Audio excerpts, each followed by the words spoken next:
paano kayo nagkakilala ni Sir Alex 1 and Sir Alex 2? Alex 1, no? Alex 1, Alex Samson eh. Ano ba tayo nagkakilala? Nag-meet tayo sa park. Nag-meet tayo sa bar, nag-meet kami sa bar. Send sa akin ng alak. Sabi ko, sige na nga. Bumigay ka naman. Parang nakontak mo yung PAFTI no, or something na. Tapos, gusto matuto ni Alex no, na mag-trade. And then, yun, meron pa akong mga old school mentorship program na kung ano-ano.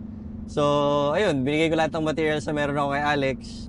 And then, yun, eventually, gumaling na siya, mas magaling na sa akin.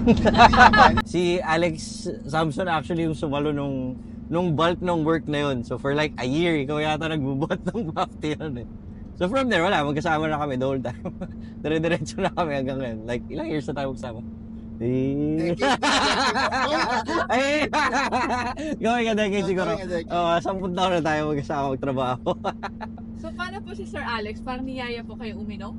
Si Sir Alex, ano yan, nandun kami sa ano. may parang session sa Manila.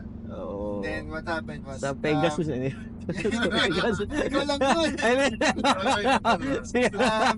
Merong educational session sa Manila for PAF Team Manila.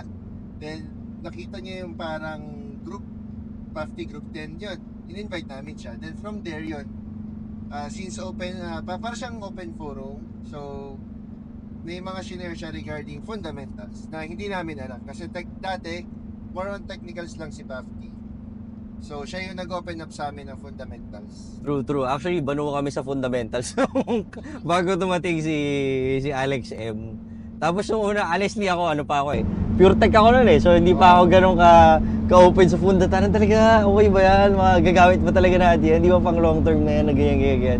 So eventually, nakita namin yung beauty of fundamental analysis. Naintindihan namin what it's really for. Tapos, ang nangyari pa di ba, yung gumagawa tayo ng weekly analysis natin ng sama-sama pa tayo. Kasama si Alex M.